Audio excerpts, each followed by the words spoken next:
Hello, everyone, and welcome to the Striation 6 podcast. I am your host, Sam Trotta, and as it is with everything I do my best to do in the exercise profession, I want to bring you this podcast in the hopes that you'll use it to help yourself feel, function, look, and live better through exercise. And we're back today with my client, colleague, friend, Bob Wyatt, and we are going to follow up on Bob's tri journey. If you listened to, or excuse me, if you didn't listen to episode one, I would suggest that you do so. It sets up some context for what we're going to talk about today.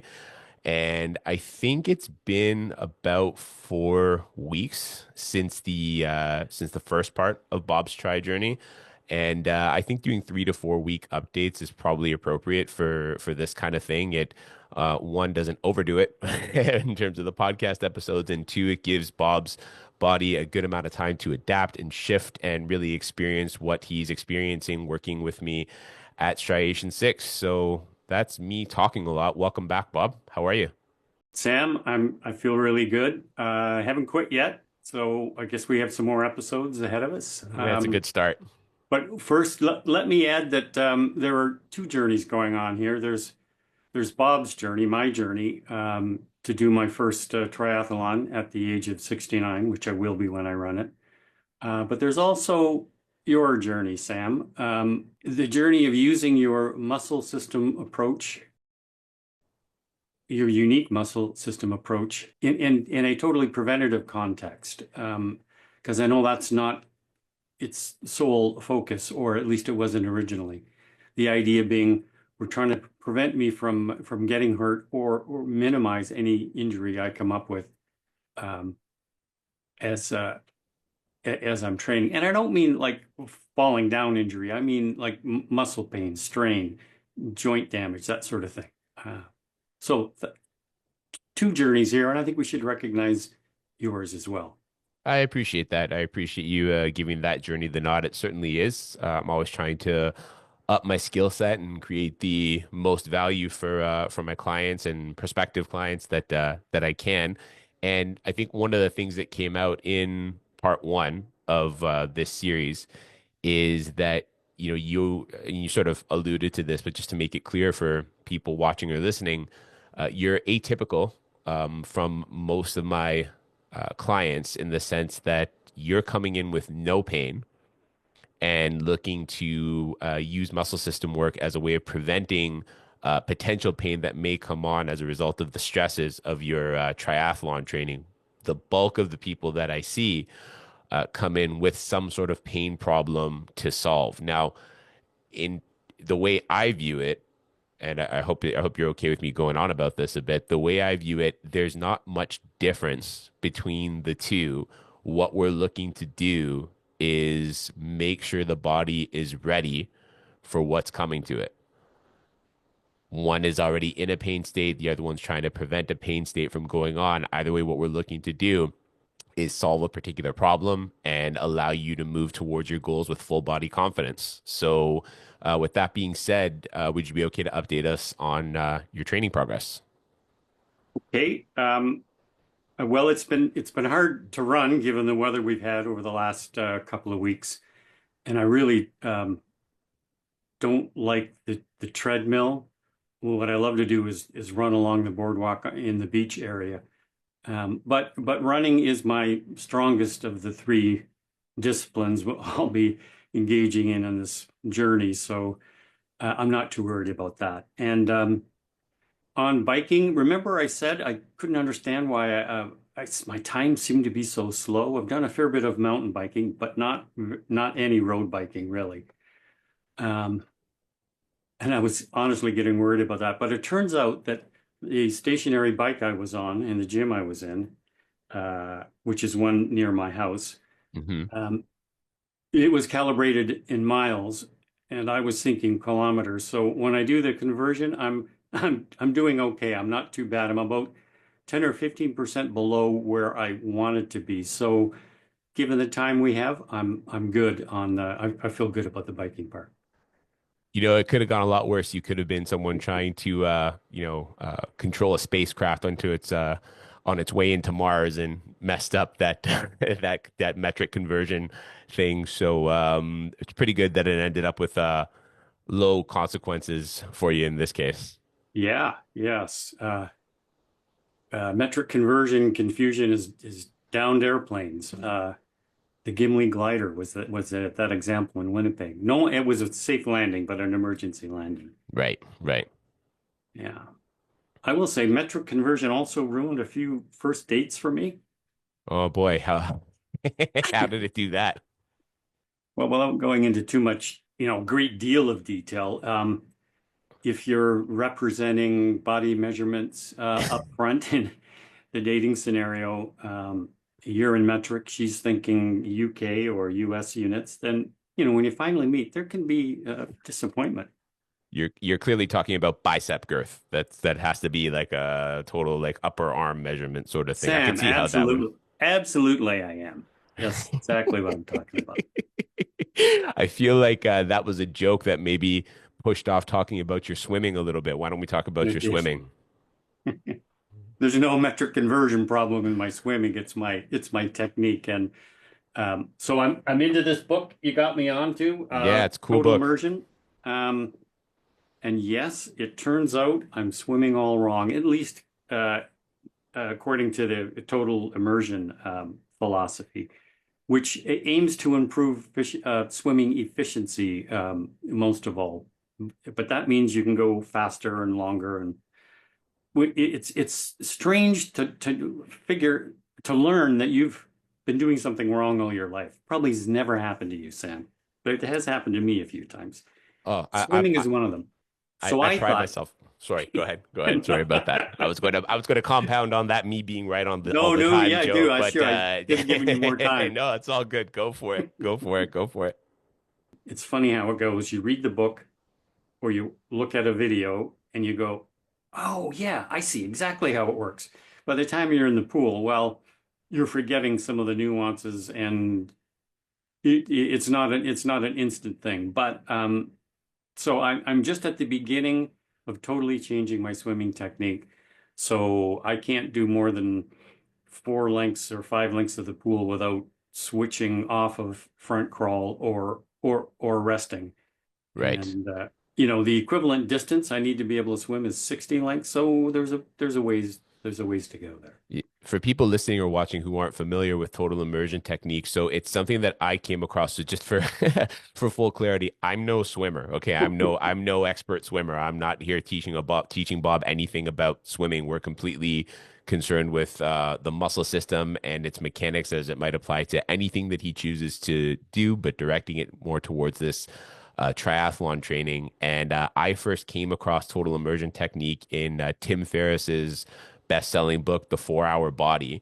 And if you know anything about Tim Ferriss, he loves people who zag when everyone else is zigging. And total immersion technique by saying, you're turning your body and reaching with the turn rather than the typical front crawl that you'd learn in swimming classes growing up. It's definitely a zag when the rest of the swimming world zigs. And I think, like anything, when you're bringing on a new skill, Bob, that's one of the things that we could be really mindful of in watching your body adapt and preventing it from getting to a place where it can't really meet the demands of the new skill. Combining some really intelligent exercise based work like what we're doing with a mindful non-aggressive skill assimilation, meaning don't be too hard on yourself, practice the technique and then start to push it a little bit once it's really nicely under your skin. I think it's something that, although might take a bit of time to adapt to, will pay off hugely in the end. So I'm glad you're undertaking it. The one thing that it doesn't take into account is in any of the training is you're not yet swimming in open water with other swimmers trying to kick you in the head. Right. Yeah, I don't know how I'm going to replicate that. I think I'll have to wait till race day, because head kicking is one of those is on the long, long list of things you can't do in a YMCA pool. So I'll just have to take that as it comes for I Sure. say. Sam, you said something in our last episode that twigged to a little bit at the time, but thought a lot more since. And you probably don't remember this, but you for the first time that we've been working together, you called muscle system approach a modality. And a modality is what we call physiotherapy, chiropractics, those other um, alternative medicine isn't exactly the right term, but it's a those are known and accepted and well practiced healthcare techniques. Hmm. And I'm thinking muscle system really is a modality, but when you said it in our last get together, it was the first time I'd really thought about it that way. And I thought about a friend of mine um, who, in her 40s, had done a few triathlons and decided she wanted to move towards Ironman competitions, which, as you Right. know, are multiple times harder than an Olympic triathlon. Yeah.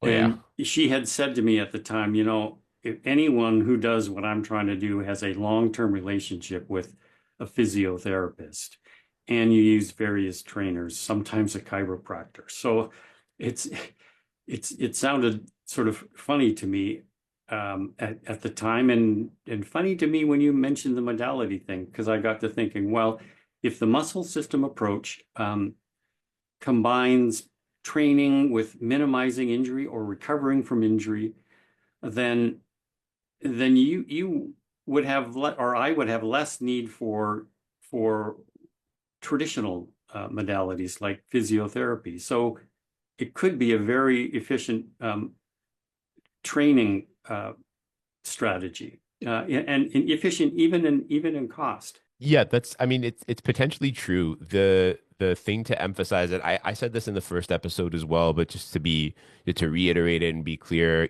with muscle system work, we're certainly not trying to replace other modalities, or claim superiority to them or anything along those lines.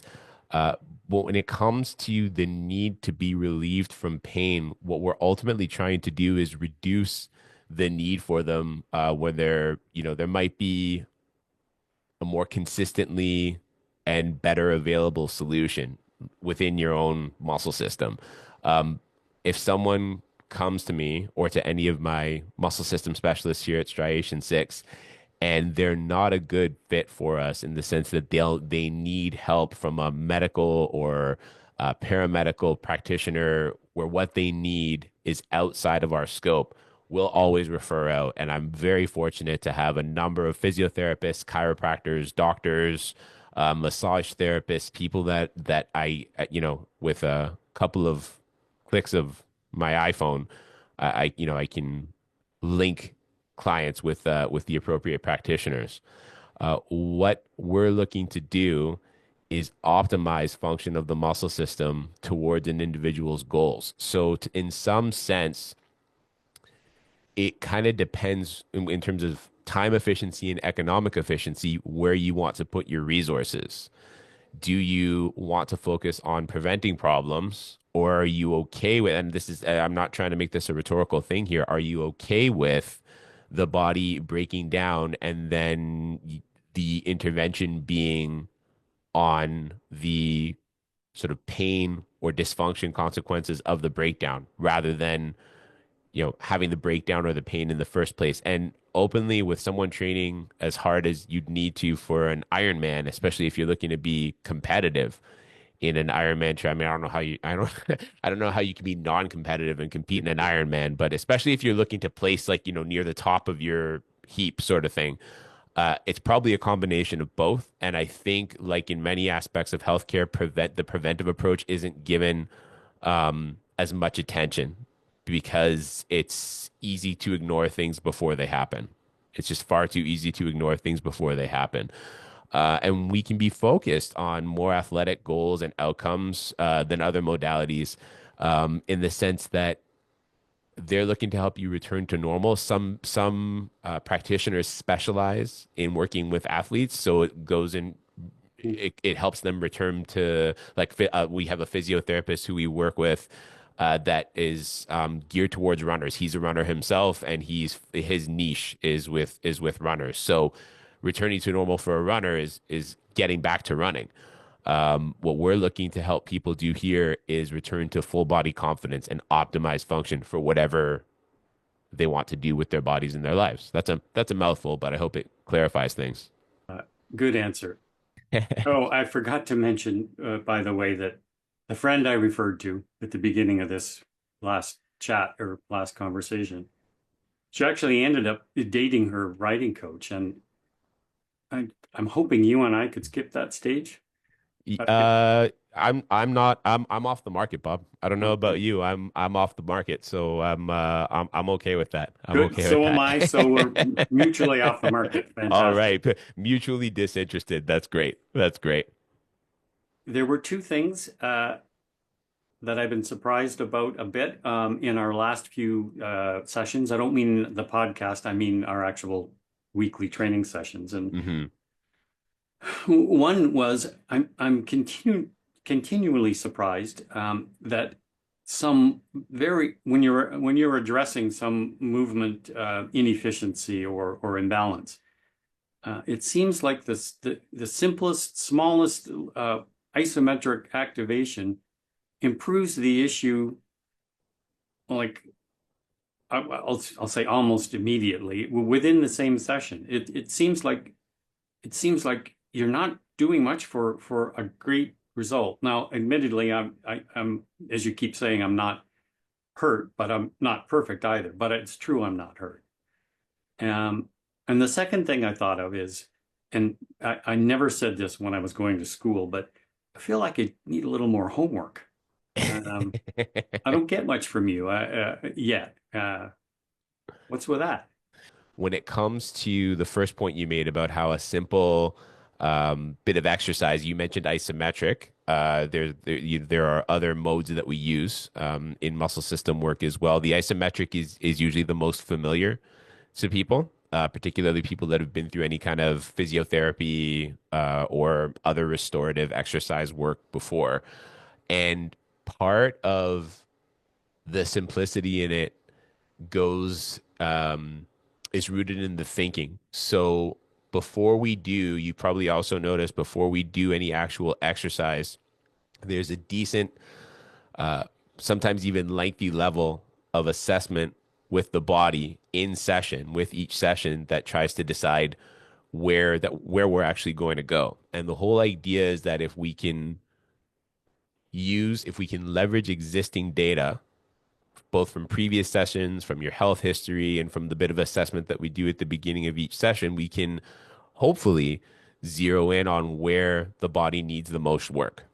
And furthermore, if we've leveraged the data properly, excuse me, and we're not missing anything big, that little bit of work can have a significant ripple effect. And that's where the efficiency of the modality really comes into play. Then when it comes to your homework, don't worry, there's more coming.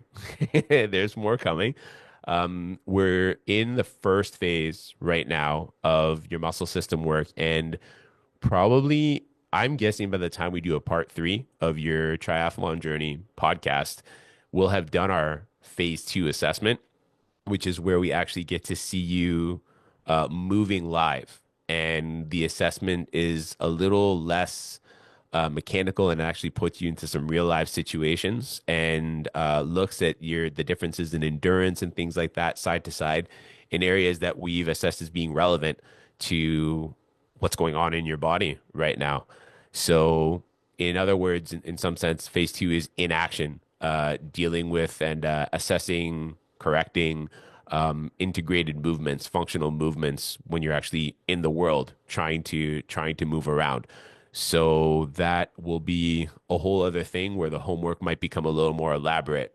I will say though, the homework is meant to be efficient. It's not meant to be voluminous, and particularly for someone like yourself, Bob, who's taking on this rather significant undertaking of training for a triathlon. The last thing I want to do is add excessive amounts of load to your exercise and training schedule. So it's really about getting your body in tune in the most efficient way possible so that the endurance side of what you're training for can manifest for you in the best way possible.